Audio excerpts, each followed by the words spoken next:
Okay, I wanted to make a quick video about solving the ECG problem about, here's your ECG, where's the clot located, what wall is it hitting, blah, blah, blah. I found this really challenging, and so I made this really quick drawing to help me out. This is not it.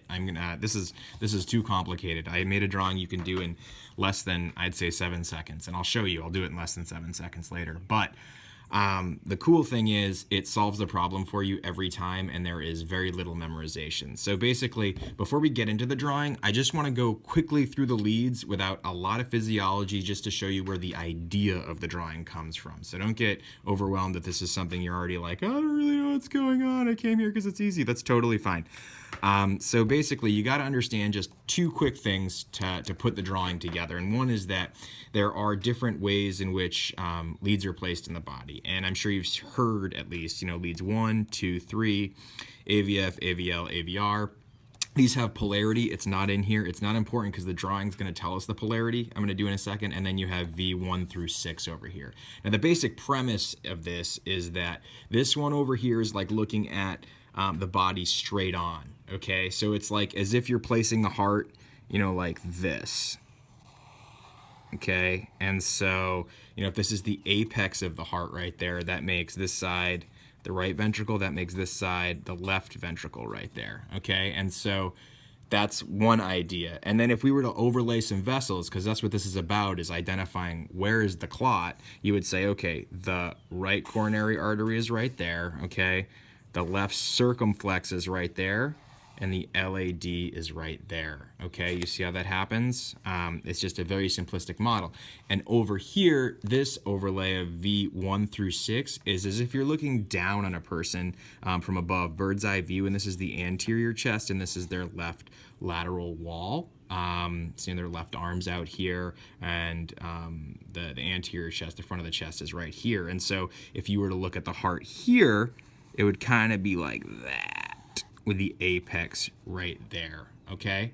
Now I'm basically going to take both of these images and superimpose them because just like this one, if you were to kind of imagine right here, it's going to be your left circumflex, your right coronary is going to be right there, and then the one pointing to the apex is going to be your LAD. So you see how that repeats itself here and here. We're going to use that to our advantage and totally simplify this whole thing.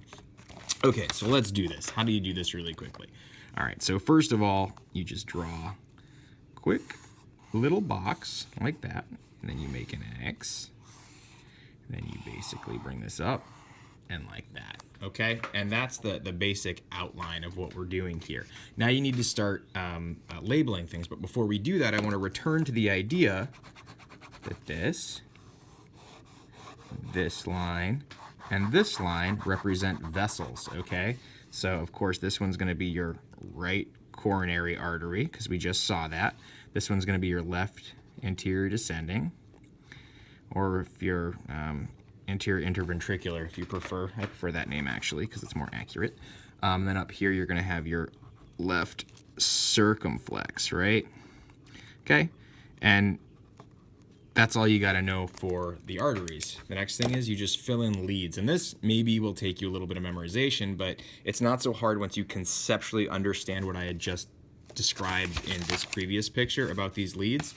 And again, don't worry about polarity. I'm going to show you a cool trick to fill that in. So 1, 2, and 3. You see that? 1, 2, and 3 right there, because that's that triangle we had seen previously.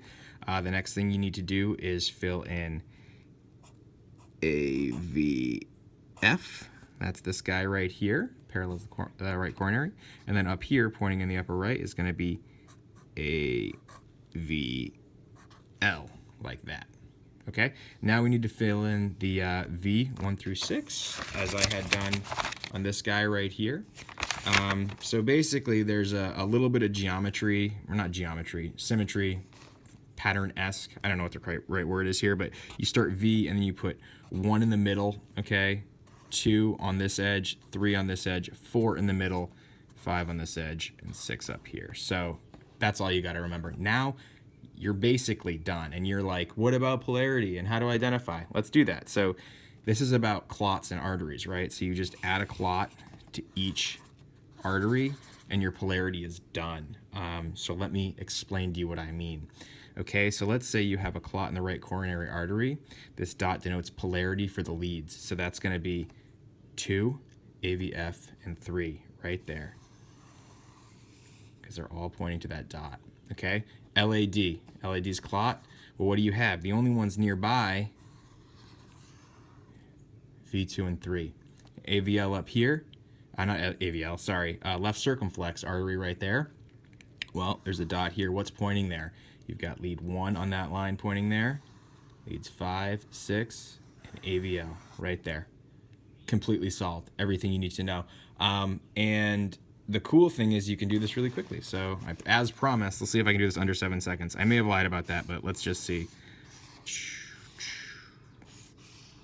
Sound effects are a must in order to do this fast. All right, so then we go.